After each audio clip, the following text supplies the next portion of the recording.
G'day and welcome back to The Shed. Today I would like to take a look at the 1992 Hugo Award-winning novel by Lois McMaster Bujold in Barrayar.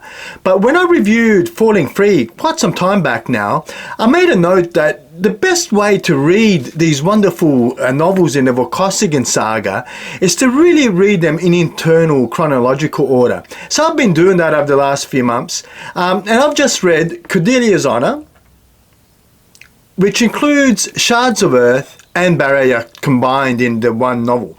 Now, the reason this is a good idea is because I don't feel you'd necessarily get the most out of Barrayar if you were to read it on its own like I did all those years ago. So what I would like to do is provide a spoiler-free plot overview. I'll talk to what I liked, what I didn't like. I'll make some recommendations based on similar novels that we've covered on the board so far. And I'll put this one to the memory test and we'll rank it on our ever-growing Sci-Fi shed letter, where I got a feeling that things are getting a little bit tight on there. So it doesn't take long for us to be thrown straight into the action. We have Vorkosigan and Cordelia awaiting the birth of their firstborn. And we also have the Emperor, Isa, on his deathbed still trying to play the political games. And he sort of pushes Vorkosigan into taking the regent of the empire because he wants his grandfather, his grandson I should say, he wants his grandson Gregor to take the throne one day. So he sort of pushes Vorkosigan into a tight spot and really looks like retirement is not really a thing for Vorkosigan, and he takes on the responsibility to raise young Gregor. So this doesn't really go down well with the rest of the counts, and we find that there's a whole lot of infighting between the Vors, trying to get the upmanship and trying to regain power, knowing that the Emperor is on his deathbed. So much so that there's an assassination attempt on Vorkosigan, which involves both Cordelia and Vorkosigan, and this is a lethal gas that they've used, and they're just about to die. And the only real way to survive is to use this antidote. But unfortunately, the antidote has severe consequences for the unborn fetus. It is not going to be a pretty thing. If the baby does survive, it looks like it's going to have some kind of defects because the bones won't be well formed.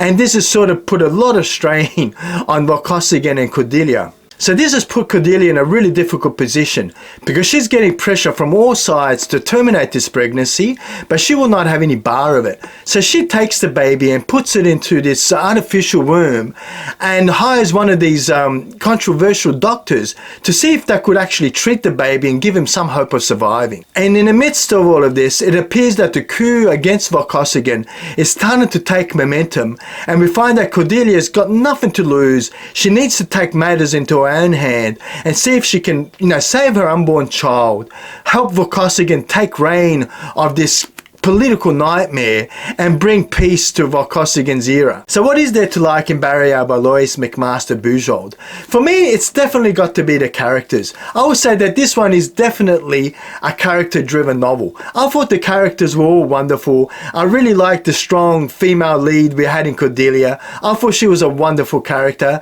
as was Vorkosigan. I thought they had a really interesting relationship. Sometimes it felt a little bit rushed. I thought they sort of didn't really know themselves that well to profess the love that they had for each other, but I'll let that slide because I think the two characters definitely work together. And I also like the side plot. There were two servants in the novel as well that had sort of a bit of a love tiff going on. They brought a bit of comedy relief at times, but also a bit of a break from all the politics that goes on in here. And then I've got to say that the politics as well was a highlight for me. I like the power struggles that we have in this world. I like the way that the empire was established. And I like the little intricacies there of, political intrigue and machinations that I thought were just brilliant. So I really did enjoy that as well. Something that I honestly hadn't remembered was part of this novel, but I did really enjoy as well. So the other thing I enjoyed was the philosophical questions that this one raised. We're talking about the right to life for, unborn fetuses, unborn babies, right, that are potentially have severe defects. And what do you do in a progressive world such as Beaton, the world that Cordelia came from, and their views on right to life, and I thought that was rather interesting. And there may be a section that I'll talk to in the dislike section as well when it comes to that. But there's also mental illness sort of played a big part in this as well. So yeah, a bit of a curveball, but I did really enjoy that section of the novel as well. So what is there not to like in Barrayar by Lois McMaster Bujold? Bujold. I've mentioned earlier in my intro that this one really does need to be read in conjunction with Shards of Honor. I think as a standalone, I don't think you get really involved and invested in the characters as you do by reading Cordelia's Honor. So I'd have to say that for it. I don't think the standalone novel works just as well as the two combined does. So the other thing I would have to say as a minor nitpick is that sometimes Cordelia's actions sort of confused me a bit. She was from this progressive world with some really high tech, but she was constantly talking down to Vorkosigan's homeworld and completely disregarding their culture and their history, which I sort of found a little bit odd. And also she was, really pro-life, this person, Cordelia, trying everything she could to save her unborn child. But she really didn't have too many qualms just shooting people to get to that aims. So I don't know, sometimes her motivations and her actions were a little bit at odds for me, but look, that is a minor nitpick because I really did enjoy the character. So when it comes to the memory test, I read this one something like 20 years ago, and I'd have to say that it's held up pretty well to the memory test.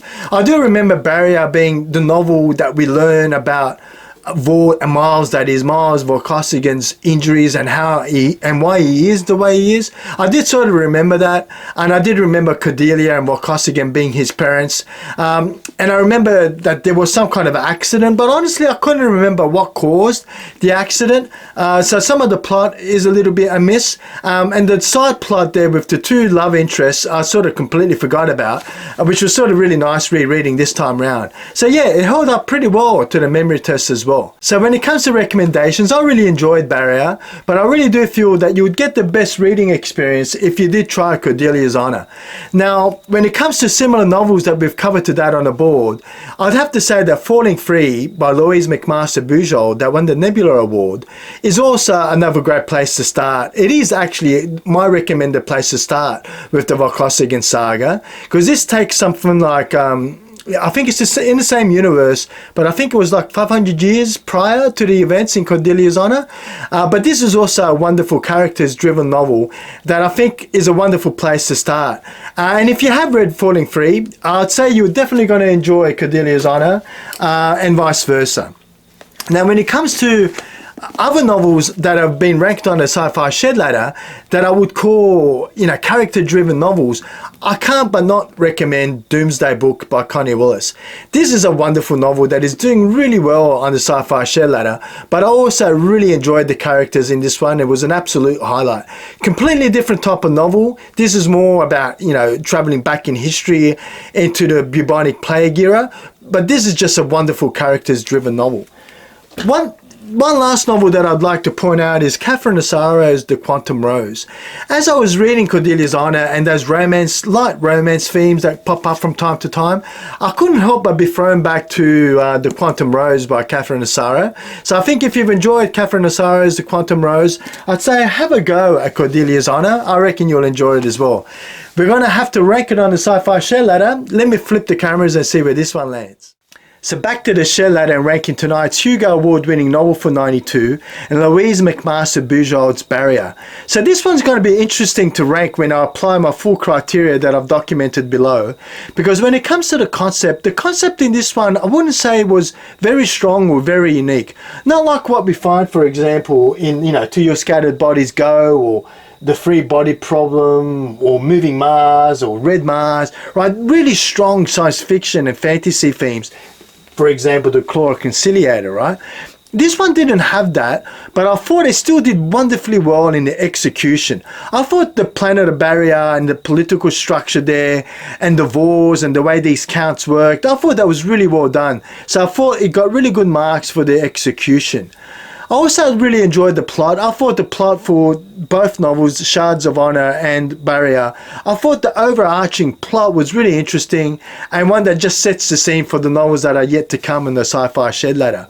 I also thought the writing was really good. I didn't mention it in my like section, but I think Lois McMaster Bujold does a really good job when it comes to the action scenes.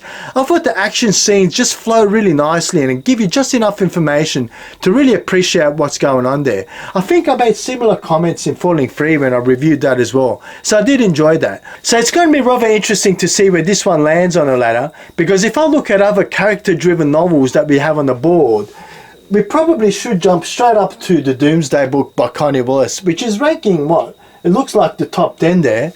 But I'd have to say that this one doesn't quite have what it takes to be on the A side. Not when we have books like Tehanu on there, and you know, The Dispossessed and The Left Hand of Darkness. Zelazny is on this list. We got Heinlein and Clark. And as much as this was a wonderful novel, I just don't think it had enough to warrant its place on the A side of the board. So how about something like The Claw of the Conciliator? I mean, that was also a, you know, in some ways a character-driven novel. I mean, the main protagonist there, that assassin, was just wonderful in there. A bit of an unreliable narrator that he was as well. But I'm going to have to give it to The Claw because of the concept, right? It had a really interesting blend of science fiction and fantasy that I think makes The Claw just a standout when it's on the B side there. But we've also got some really interesting books like The Free Body Problem, which had great concept, wonderful written novels like Jonathan Stranger, Mr. Norrell. We have Flowers for Algernon, an absolute classic. We have some really cool vintage space operas in Werner Vinge and David Brin. And when I look at the B-side, again, I'm going to find it difficult to rank this one on the B-side. Now, another interesting novel to point out on the B-side is Falling Free by Lois McMaster Bujold. But I'm going to have to say that the concept in that one was a little bit of a stronger science fiction theme there. I really liked those quaddies and, you know, the way the plot worked around that engineer trying to, you know, get up the corporate ladder, but also deal with these wonderfully talented children with the four arms, right? So I thought that was really interesting. And I'm going to have to give it to Lois as a standalone novel to Falling Free, definitely over Barrayar. So it's not going to make the B side. So we're going to probably land somewhere on the C side. And when I look at novels like The Saint of Bright Doors and A Memory Empire and Ancillary Justice, I mean, The Big Time by Fritz Leiber, we've got some wonderful novels on this C side. But when I have a look at my full criteria and I look at novels like A Time of Changes by Robert Silverberg, which was an interesting concept. And then we got Stand on Zanzibar that had a really interesting structure to the novel. And I'm torn. It could be anywhere between these two novels or three novels there. But I'm going to not keep you in suspense any longer and say I'm going to whack it in the middle of Stand on Zanzibar and A Time of Changes. And I think that's a worthy placement when I consider my full criteria. I don't think as a standalone novel it quite had what we had in Falling Free as an interesting and memorable concept. But I think, you know, if this was one book, Cordelia's Honor, I think it would definitely be challenging. It's the Falling Free, the place on Falling Free there. But, you know, yeah, when I look at just Barrayar on its own, I don't think as a standalone novel had enough to warrant its place anywhere other than where it did on the board. Hey, have you read the Vokosigan saga? I've been a fan over the years. There's a couple of the novels in the series that I haven't read that I'm looking forward to reading this time around. So I hope you join me and hit that like and notification and subscribe bell, because we've got another 3 Lois McMaster Bujold novel to cover on the board. So it's going to be interesting to see where those land. Until next time, I've been Peter. This has been The Shed, and I'll see you next time in The Shed.